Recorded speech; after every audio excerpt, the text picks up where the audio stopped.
Hey, Preston, welcome to the show. Hey, Ian, thanks for having me on, man. No, the pleasure's all mine. I'm really glad you made time to be on the show. And for everybody listening, today our guest is Preston Kincaid, who most of you probably know from the forums and Facebook pages, and you have a strong social media presence. You and a business partner of yours, AJ, and you guys just launched Best Inspector List too. So, wow, busy Uh, guy. yeah, I'm excited about the list. Is actually cool because if you know me, I really, really love helping other inspectors. And it's funny because AJ and I were talking. We sit on these leads every day, and we were trying to figure out like how do we connect all these people that ask us every day, how do we find an inspector? And we try to get them into the groups, and it's so cumbersome and clunky that it's impossible to actually connect social media leads with inspectors. So that's where that list came from. And it just kind of took off, man. And guys are getting inspections from it. Yeah, and if I do my math correctly, between you and AJ, you guys have a more of a social media following than the president of the United States. I think So, AJ does all by himself. yeah, well, you guys are doing Yeah. something right. And, we're actually having you on the show today to talk about something that crossed both of our paths recently, and I thought it was a great topic. And it came about with a discussion because some people got actually some upset and some upset in a good way about a comment that Nick made on a previous podcast. Nick Grimico, a couple weeks ago, made the comment on a podcast that he didn't like low priced home inspectors. And, it's not maybe how we would have expressed it, but I didn't necessarily disagree with what Nick said. I maybe not agree with how he said it, but it opened up a big discussion about what about vanity numbers. We say vanity numbers because there's a lot of things that we say in any part of our life that makes us feel good about something. Right. So we're going to talk about vanity numbers today, and I wrote down a few here, Preston, and I mentioned to you before the show. And here's what we mean by vanity numbers: how many inspections you do a year. That's a big vanity number. I know lots of guys are like, there's a guy in my service area, brags all the time. I still don't know how he does it, but he does like 700 inspections a year by himself, and he brags about it. It's like, okay, how many inspectors work for you? How large your service area is. Guys bragging about, oh, I serve my entire state. Okay. How many types of tools you have and how many weekends you work. The tool one is funny. I think that's funny. And a couple of guys I know, they're like, look at all these tools I have. And I'm like, oh, okay. That's like not jumping in the ocean, but bragging about all your flotation devices and you know. I actually just cleaned out my car last weekend after coming back from Arizona. And as I opened up one of my storage boxes, I realized how many tools I have that I never use. Mhm. And when you realize how few tools you actually need to do a good thorough inspection, it's kind of crazy to me when I actually start adding up all the math on those tools. And Yeah. so I agree with you 100%. I think that there's also some of the vanity around brands, right? Hmm. Some of the guys believe that you have to spend a lot of money on really expensive tools, when the truth is you can get by with very inexpensive tools for what we do as inspectors. Yeah, it's very true. As a matter of fact, some of the best inspectors that I've ever met in my life came about well before thermal imaging and drones and stuff like that. And I'm thinking of one guy in particular that, the young inspector in me is like, man, if that guy was ever on inspection with me, I'd be nervous. One of the few guys in the world that I would be with. But these vanity numbers came about because of Nick's comment, because whenever we mention pricing, people start to freak out because we're touching on a number that actually might affect us emotionally. And that is the bottom line number. Because Nick actually said, show me your bottom line on your taxes. Don't tell me how many inspections you did. Show me the bottom line on your taxes. Don't tell me how many inspectors you have. Tell me how much you made off of each one. Show me the real numbers. And that's true. Those are real important numbers and not the vanity numbers that we like to brag about. And it comes about because like if we're charging $250 a home inspection or $300 an inspection, we actually talked about this in You mentioned it, and we had a little discussion on one of the Facebook pages there, Facebook groups. And the numbers don't add up. I actually pulled out ZipRecruiter. I did the math. If you charge $300 an inspection, how much it costs you to do the inspection at the end of the year, you make about $25 to $27 an hour. My local Walmart warehouse on ZipRecruiter has an ad right now. Warehouse workers starting pay $26 an hour with benefits. And it's a great job. I have friends that work there with benefits, with dental and vision and a 401k. The pricing subject, as you know, I'm pretty vocal about it, and I kind of beat that drum quite a bit because I'll be honest with you, I'm frustrated right now because I've hit the pricing ceiling, right? Every single inspector in my entire region, my whole service area that I cover, they're almost all priced somewhere between 325 and 450. And there's one guy that's 475 base rate for inspections. Now, that's kind of a problem because we're creating a perceived value ceiling, which means consumers and realtors, by and large, think that home inspection should cost between $300 and $400. Now, I'm kind of, I'm bound by that same ceiling, and here I am. I have a $650 base rate, so I'm pushing the top of that ceiling as much as I possibly can. And over the last 4 years, I've fine-tuned my per inspection average, which has come way up. It's almost doubled. And so as we talk about these vanity numbers, this is where it gets really important to me because in my second year of business, I just about worked myself to death and I was burned out. And it was crazy because at the end of the year, I think I made like maybe $110,000 or $120,000. Now, at the time, I didn't think that was terrible. I was like, yeah, it's not bad. But that's not, you don't retire on that. That's, especially in today's economy, that's just living. And so what I wanted to try to do was price. I wanted to get more money out of what I was doing, and I wanted to do less. I wanted to work fewer weekends. I didn't want to work my life away. We're already working till late at night writing reports, for God's sake. So what I realized was that ceiling that exists out there limits me. And I swear to you right now, I would literally charge $1,500 base rate if I could. And I know there's a lot of guys that are going to go, what? What are you talking about? $1,500? That's highway robbery. And yet there are people in lots of different trades, lots of professions. There are business consultants that are charging double, triple, quadruple that. And it really just boils down to us valuing ourselves enough as professionals to say, what is it actually worth when you help somebody make the biggest decision of their life? And so we're all kind of anchoring, we're kind of boat anchors to ourselves by keeping our prices down in this realm. Because if I could just get my competitors in my area to raise their base rate by $200, I would raise mine by $300. I would go from $650, I would go up to $850, $950. I would push that ceiling. And if they raise their base rates to $1,000, I would push mine up to $1,200 or $1,300. But I've already figured out I can't go higher than $650, and I've tried. That's when you start getting the drop off, right? So I'm just pushing the bleeding edge of that pricing ceiling right now. So there's a lot to unpack there because the problem with it runs very deep and complicated.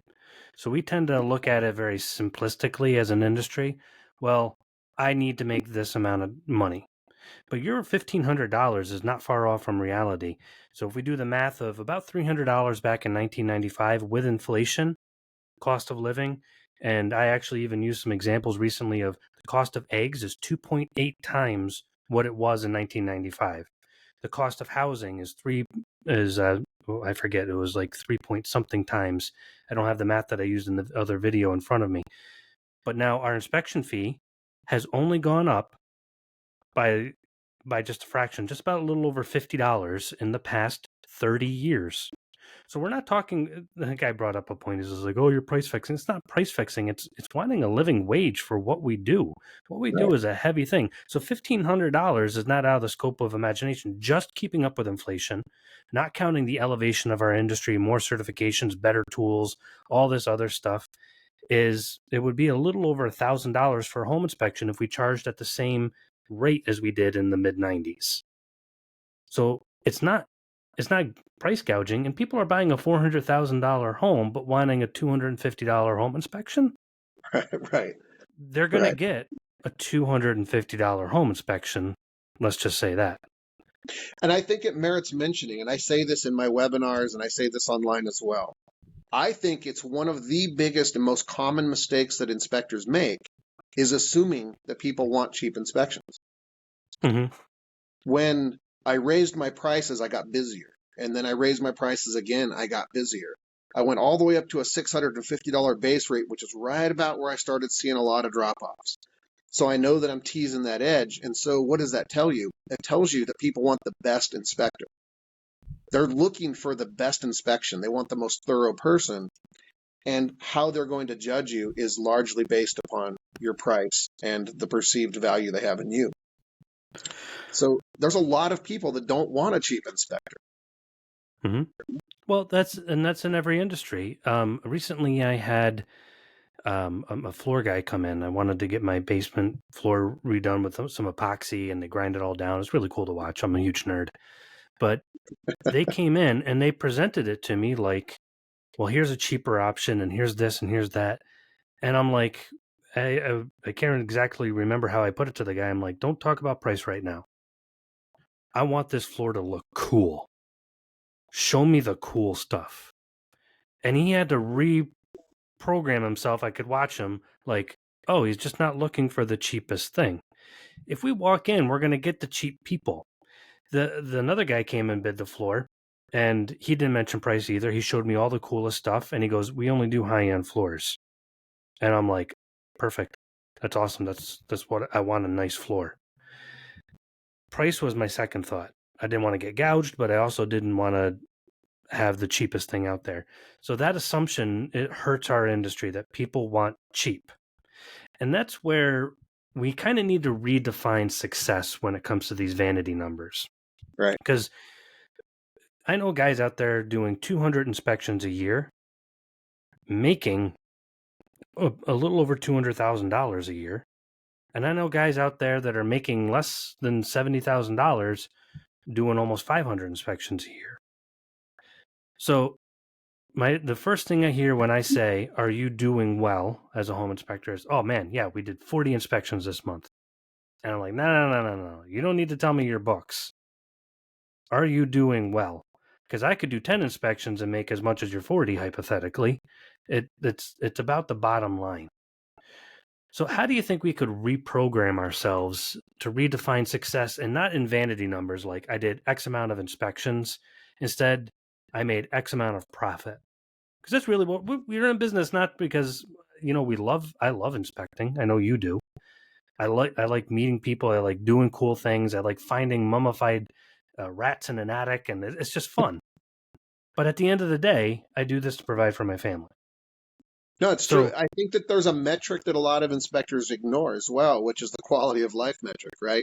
hmm, So if you're doing 500 inspections a year and you're working 7 days a week, you're not your work isn't supporting your life. Your life is supporting hmm, your work, and you're just working yourself to death.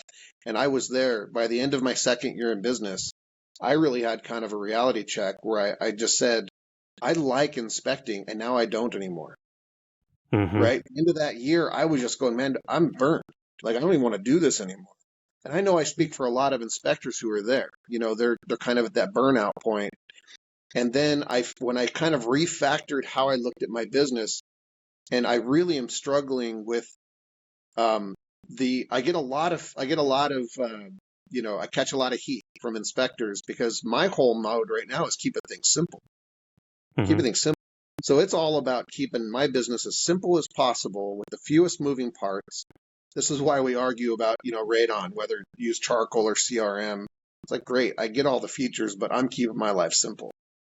Hmm. And when I realized that I can fine tune, my sweet spot is 300 inspections. And Yeah, I I cleared $250,000. I did $250,000 last year. good for So you. Nick Ramico, when he heard me say that, he actually, when I had him on to do an interview, he pumped the brakes. He said, "You did what?" And I go, "Yeah, I'm right now. I'm at $250,000 in revenue. I'm comfortable with that. Like that's a good place to be." But I'll be honest, man. If I can get people to raise their prices, I would do fewer inspections, and I would raise my prices, and I'd have a better life. Oh, and that's another Ian. That's another thing that a lot of guys don't really acknowledge. Every one of those inspectors that's doing 3 or 4 inspections a day is taking 2 inspections away from another inspector. Hmm. So by lowering your prices, you're not only keeping the price ceiling low for everyone, but there's also fewer inspections to go around. And Yeah, I personally, I want all inspectors to succeed and thrive and to do well. I'm not trying to put anybody out of business or hoard the work. And so I want to do fewer inspections and I want to make more money. And I think that's really the focus. That's the metrics for success, really, in my opinion. yeah, and I think that that's really we need to change our mentality. And these vanity metrics are happy little lies we tell ourselves.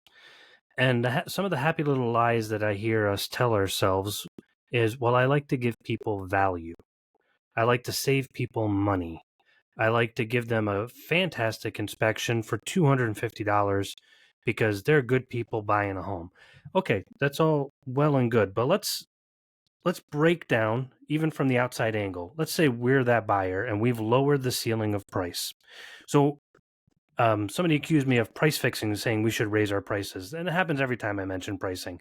I'm like, I get that your too. price, yeah, I'm not price fixing. I'm saying we should charge a living wage. You're price fixing by keeping the ceiling low. So now you're forcing the rest of us to adapt to that. And I don't compete with the cheap people. I know you don't either, but Right. it does affect the rest of the industry. So let's talk about some logistics about it. So let's say the guy charges $250 for an inspection and he has to do 4 inspections a day. I know guys out there right now doing that. There's a guy in my service area right now doing that.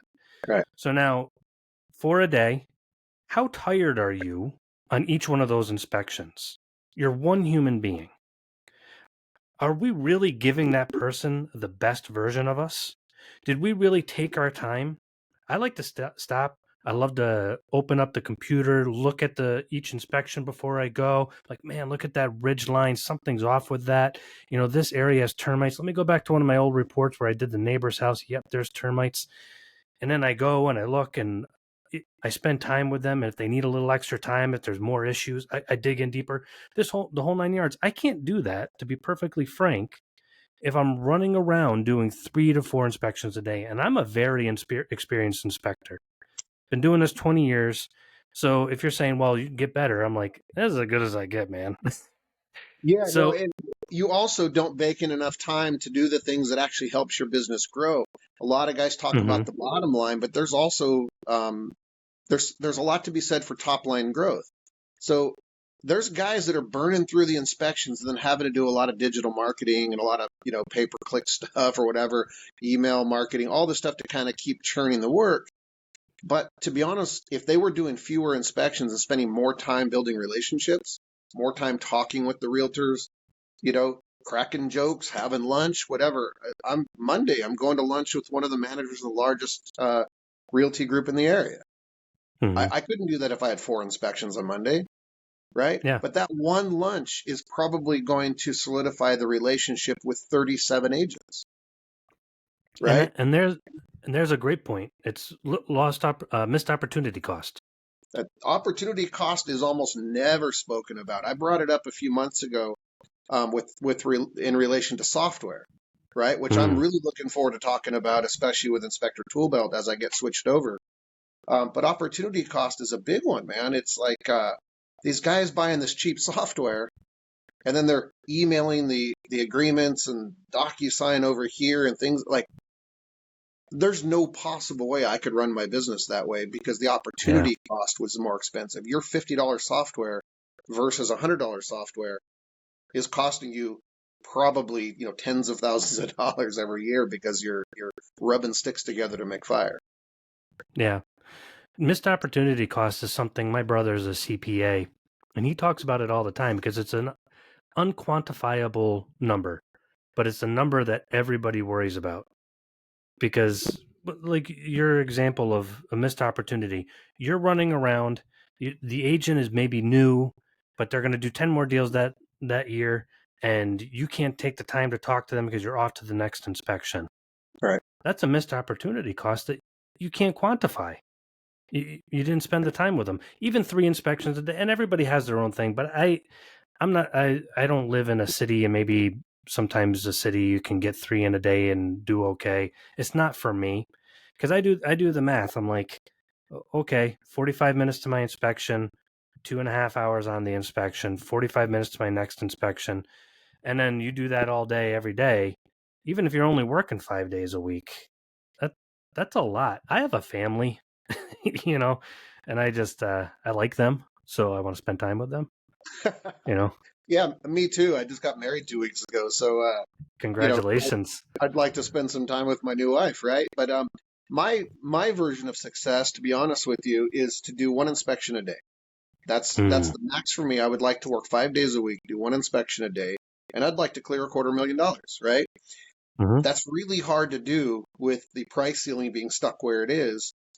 And I'd like to talk a little bit about the psychology of it because I think that's an aspect that a lot of people don't want to be honest about. And so I get asked a lot, why is it that a lot of home inspectors don't want to raise their prices? It boils down to one thing and one thing only, and that's fear. It's yeah. fear. So they're afraid of losing work and they don't want to lose it to the next guy. And the fear is rampant, right? So what happens is new guys enter the business and they're afraid of not getting work. A lot of these guys got to make it, right? They got to put food on the table. So what do? They price themselves $50 less than the next guy. Well, that hmm downward trend has been, prevalent for the last couple of decades. And I don't think that fear is a success dynamic. That's not a hmm psychological dynamic that has ever led somebody to being very successful. How are the most successful people, how do they operate? Usually it's confidence, usually it's taking risks, it's being bold about things. And so I wish I could get people to just be less afraid. I think since we're talking about psychology, there comes a lot of what they call cognitive bias, Right. which is a psychological term. It sounds like you already know what it is. Yep. It's where basically we don't understand enough about something or know enough or have anything to compare it to, I think is a better way to say it. So we create our own cognitive bias. Should it be 0 to 100? I have no idea. Where do I compare it to? So I'm going to put it at 47. And we're just picking numbers out of the air. We do Right. that with our own business. We have a cognitive bias because we're sitting here and we're like, okay, I know I can get work at $300. And this guy over here charges $300. So we just go for it. And it's a cognitive bias. We're just going with our gut basically because we had nothing to compare it to. Whereas oftentimes, and I did that with when I first started out my first inspection business 20 years ago. But then once I met people and they're like, dude, you're not charging enough, charge more. Okay. Yeah, here's what I charge. Here's how I charge. And they taught me. I'm like, cool. Thank you. Now that cognitive bias isn't a cognitive bias anymore. Now we have real information to go by. So fear keeps us at low numbers. And no matter what us top tier guys say, oh, well, don't compete with the cheap guys. We're not competing with the cheap guys. It does affect the market overall, though. That's true. Now that we know and we have something to compare it to, it's no longer ignorance. It's a choice. We need to stop and pull ourselves out of it. And The we can't be part that I afraid of the think, consequences. yeah, though I think the hurdle for me, and one of the reasons I kind of beat this drum a lot, and believe me, I take my lumps for it. It's not always good, but the thing is that the cognitive bias exists, but there's also cognitive dissonance, which is Mm-hmm. you can hold up this evidence to somebody. And there are some, and I'm only going to mention his name because he posted it in the group and I loved it because Chet Williams is one of those guys that for years was charging a low number for his inspections. And he was saying, like, I'm busy all the time, right? And I was just harping on him, man, Chet, you're undervaluing yourself. Raise your prices. And then he did, and he got more work. Like he got busier and was making more money, and he started losing some inspections. So he started enjoying his life more. And Hmm. here's a guy going into his retirement years who finally figured it out and said, you know what, this nonsense Preston's been rambling about, there might actually be something to this. Because the cognitive dissonance makes us dismiss the evidence or the information that goes against what we currently think. That Yeah. cognitive bias is what we think in our head right now. Our currently held belief is what we cling to. And when somebody like me comes along and challenges that, it makes their brain feel uncomfortable. So they just dismiss me as a crackpot. That I think that was very well said. And you're not a crackpot. That makes total sense to me. We get stuck in our own ways, is another way to say it. And it's nice Sure. that you mentioned that he started to lose work, and that's something that we are afraid of. Oh, I'll lose work. I learned a long time ago, and I've said it in many other podcasts. My goal is to lose inspections. Every time I raise my prices, I don't want to raise my prices. Say I raise them $50. I don't want at the end of the week to have the same number of inspections. I want to lose one. Because now I'm making the same amount and working less and enjoying life. So that's a very diminutive way to say it. I mean, obviously, I don't want to lose all my work. Have a $5,000 inspection once at the beginning of the week. Take the rest of the week off. But we want to lose work if we're in that mode.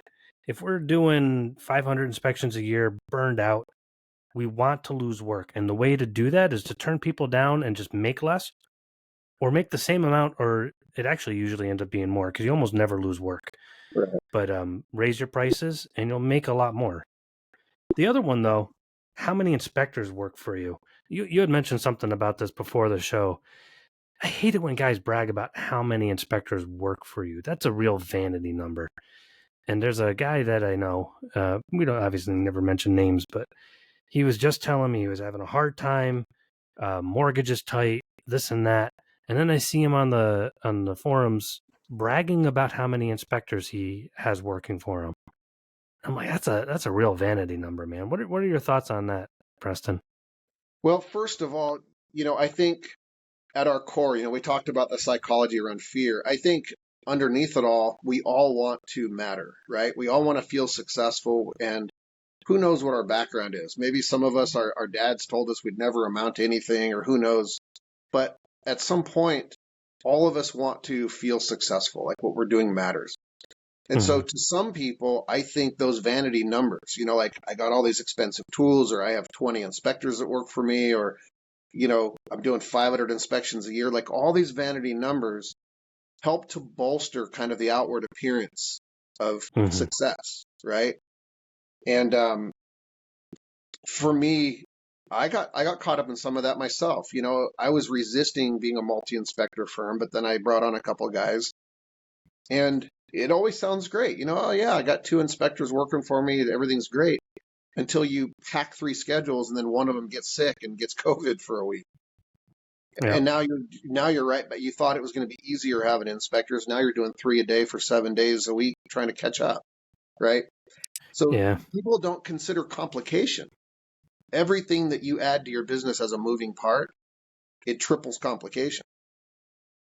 So for me, what I'm trying real hard to do in my business right now is just to keep it as simple as possible. Yeah. And that's a beautiful thing. I think that was very well said how you put it there. And we were talking earlier about the number in contracting. I have a contracting background, and my boss always used to say 2 or 20. And he was talking about employees. He goes, when you have two employees, you have control, but you have help. One guy gets sick, other guy covers for him. One guy needs help, you help him, and you have control. Anything above two employees becomes complicated, a mess. You lose control, and you don't really have the infrastructure to handle it. And then 20 and above, now you're big enough where you can absorb some of the problems. So I've always loved that, the 2 or 20 rule. And that's when you really become profitable, not only monetarily, but life wise. There's a life expense to everything we do. And I think a lot of it comes down to hustle culture. You know, you have, unless you're hustling so hard, if you're not hustling so hard it hurts, then you're not working hard enough. And it's like, well, okay. But I mean, if you have kids, I mean, Don't they need their mom or dad? If Right. if you have a marriage mate, and I'll say it, I know too many guys that I've worked with and helped over the years grow their business, um, go through divorces and Yep. all sorts of problems in life because they're like, oh, they say I'm working too much, but what else am I supposed to do? And providing for their future. I'm like, or is it a vanity number? Well, You're, here's a philosophy that I have. I'll share with you. And so almost every parent I know raises their children to teach them about the value of money, being frugal, saving, pursuing a lucrative career so they can make good money and have a good life. And so we pretty much kind of raise our kids their whole life to hold these values and to think these things. We teach them how to be responsible with money, pay your bills, have good credit. But the one thing that I don't see a lot is we don't really teach our kids that, number one, you're born with only a certain amount of minutes. mm-hmm, You only have a handful of minutes to live your life. And with all the money in the world, you can't buy a single extra minute, but you can always make more money. And so we kind of prioritize financial success, financial security. The money aspects are something that's just kind of ingrained in us all through school. I mean, think about it. Our first 12 years of school are all what? To prepare us for a job or college mm-hmm, for a career. But we kind of tend to feel or act like we're going to live forever. And mm-hmm. then if we forget to live along the way, you can wake up and you could be missing decades of your life. I've been there. I remember thinking it was cool to do 100-hour weeks for years at a time, building Mm-hmm. a technology company. So you're probably there now with Toolbelt. But you can wake up one day and just go, man, I don't even remember the last 10 years of my life. All I've done is work. Yeah. If you're listening to this, you're not listening to two people that don't have experience in this. 100-hour weeks, 1 o'clock, 2 o'clock in the morning, falling asleep at your keyboard, um, just working yourself to death. I've been there. You've been there. That's not success. It's being a slave to your business. So there's two numbers really, and they're not really numbers to determine whether we're actually successful. The bottom line of what we make and the time that it gives us in life. If our business is not giving us the bottom line, net proceeds that we want, or it's not giving us the hours back in our life that we want, we have not achieved success. Those are two ways to measure it. We're measuring our success in the home inspection industry really, really wrong. And, I'm not saying that being multi-inspector is bad or anything like that. Obviously, it's me. I'm just saying that could we step back and say, okay, if we have 10 inspectors, okay, can I get a business manager? Can I make $80,000 less a year, but then take some time with my family? You've earned it. If we're starting out and we're charging $250 an inspection and we're doing all these inspections, can we raise our prices, do fewer inspections, and have more time with our family? Those are the two Yeah, metrics that I think would define it: time and our bottom line, our net proceeds. I agree with every word you just said. I personally like to leave more inspections on the table for others. Mm-hmm. One of the metrics, Ian, that I like to measure myself with, and I'm telling you, last 4 years, is how many people can I help? Like, that's important to me. People talk to me all the time about my social media numbers and how that's growing and all that stuff. And I tell them all the time, I say, you know what number I'm most proud of is how many inspectors that I have relationships with. How many people have been through my Jumpstart program or message me daily with questions or come and shadow me for a few days, whatever. Like, that actually means more to me. Why? Because when I'm dead, my social media numbers are going to dry up in 90 days and people are going to quickly forget about me. But the people that I've helped grow their businesses and improve their lives, that's like a residue of my life that I get to leave behind. And that matters more to me. And that's also part of what I'm doing. It's not just all about inspecting houses. I'm doing my retreat in June, right? man, I got inspectors coming from all over the country. We hang out in the woods and fish in the stream and get to know each other on a personal basis. That's meaningful. That's a metric for success. How many friends have you Hmm. made in Yeah. Those are things that matter. They matter in other industries too. I mean, you think about like a doctor. Does he measure his metrics by, okay, I got 15 heart transplants in today? It's like, this? whoa, buddy, hey, hang on. I want the doctor who's maybe doing 3 a day. Let's back up. And there's a doctor that I know, and he has up on his wall all the thank you notes and everything that he's ever received over the years. Does he make a good living? Yeah, he charges for it. He's a doctor. But when he helps people, he feels good about it. Well, That is an important metric. I'm glad you brought up that analogy because I caught heat. My buddy Yuri the other day gave me some heat over this. He's like, I wish you'd stop comparing us to doctors and lawyers. But you know what? The truth is, the reason I do that isn't because I think I'm a doctor, I think I'm a lawyer, but I do think that we are professional consultants.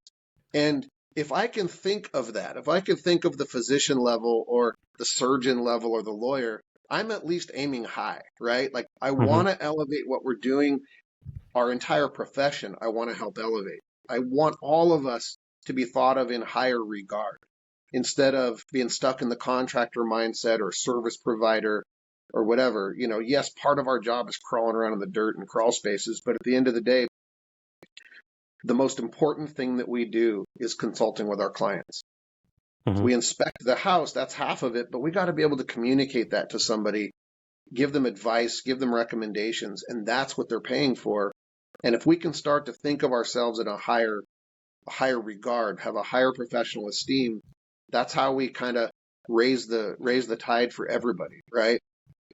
And So, so yeah, no, nobody no, that's a nobody fantastic chooses point. a no when you need a heart transplant, to use your analogy, you don't shop around for the cheapest doctor Hmm. because that's an important life thing, your heart. So when you're buying a house, you're not shopping around for the cheapest inspector unless you're buying a trash house or, you're broke. But at the end of the day, those aren't the clients I want anyway.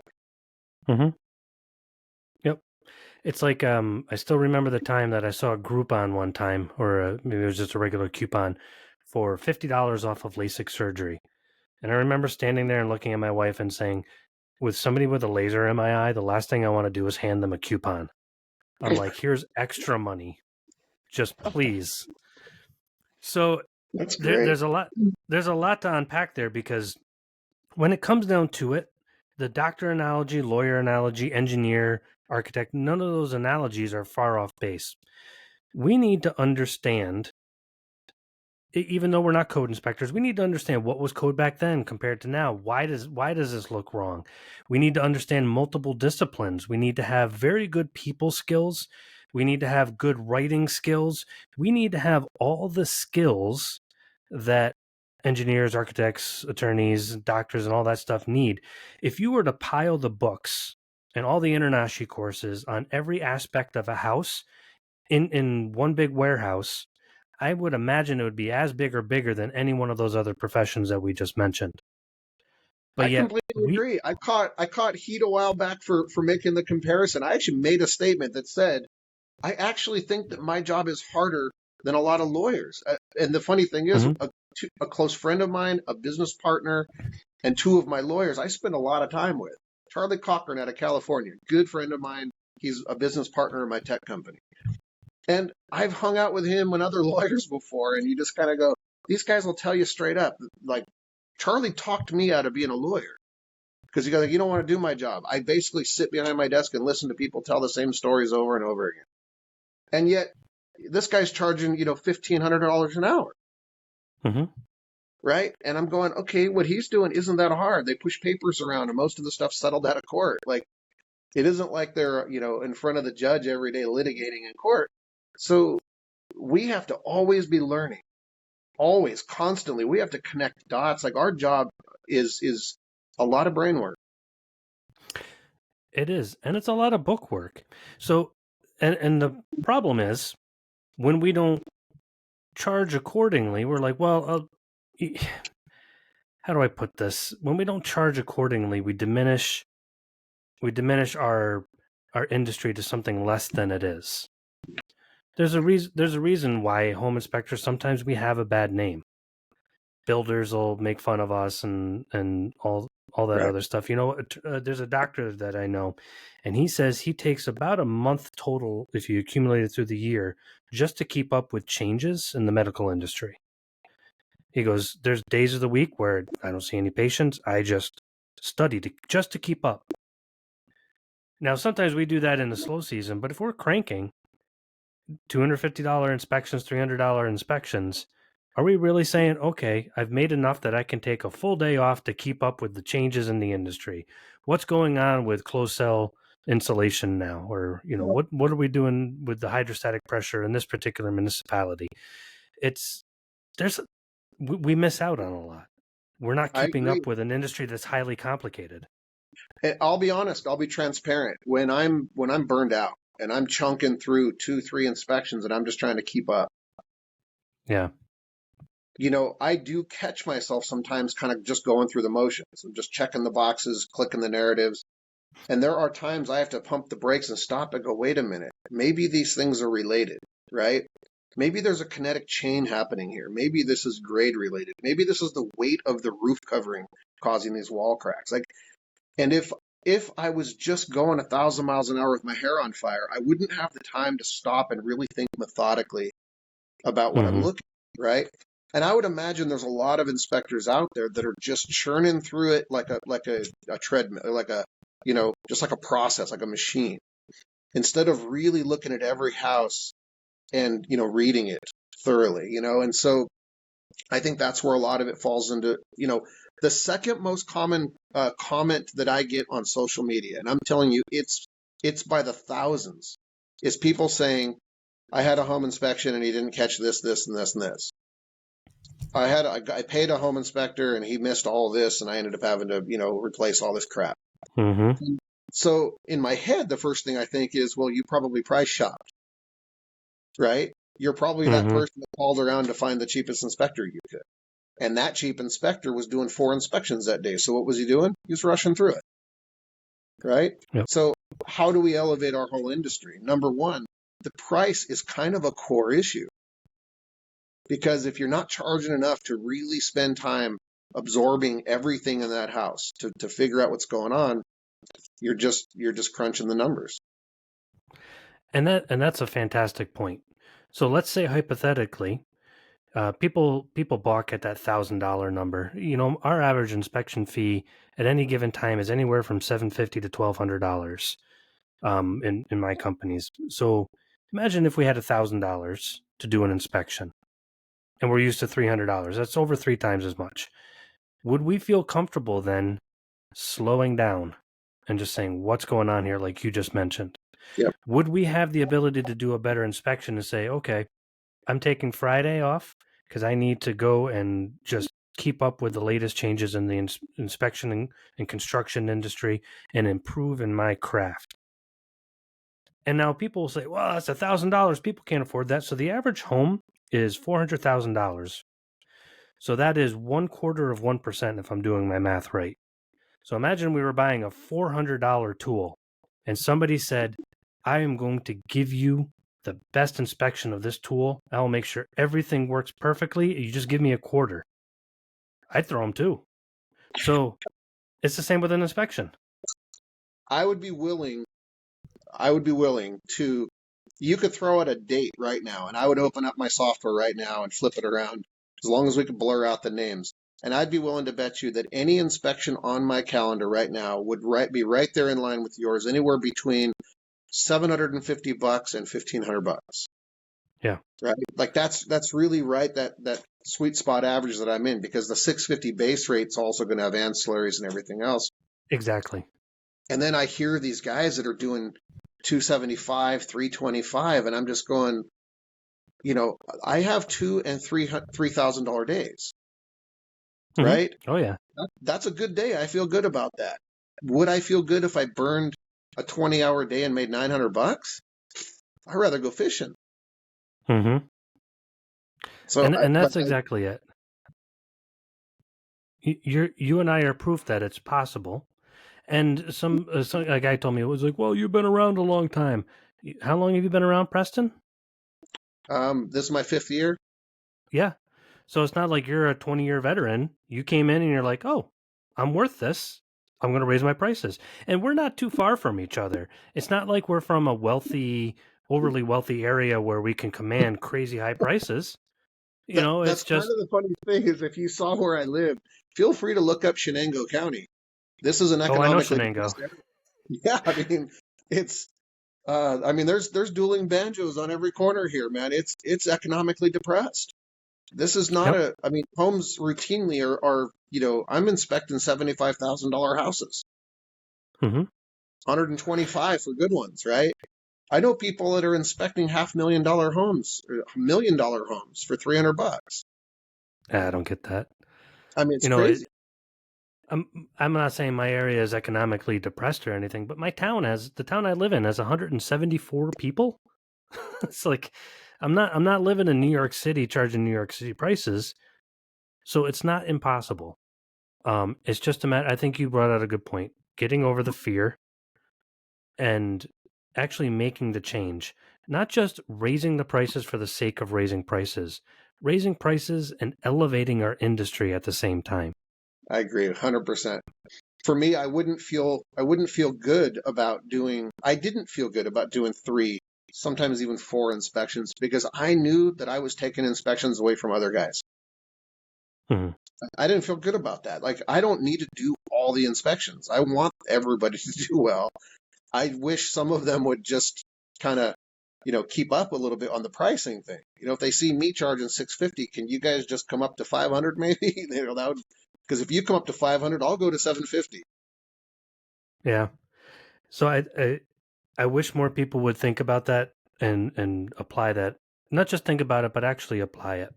Because we talked about a lot of vanity numbers. If we're sitting around and we've thought about the vanity numbers of how many inspections we've done, or how many employees we have, or do we have employees, and all this other stuff, stop and think.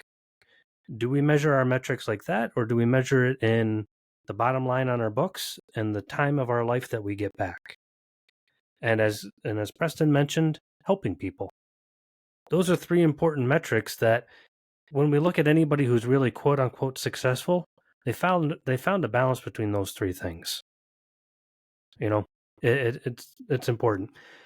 Preston, I couldn't thank you enough for being on the show. I could go on for hours here. We're running out of time, but we're gonna have you on again. Maybe have you and AJ on both and talk about your the best inspector list and how that service is helping inspectors. And yeah, it was fantastic having you on. Thanks for sharing your wisdom. Hey, man, I appreciate it. I had a good time. We've been meaning to do this for a while, so thank you very much for the time and the opportunity. Yeah, if you ever have any thoughts or ideas, let us know. We'll have you right back on the show. All right, sounds great. Keep doing what you're doing, man. You too. Thanks.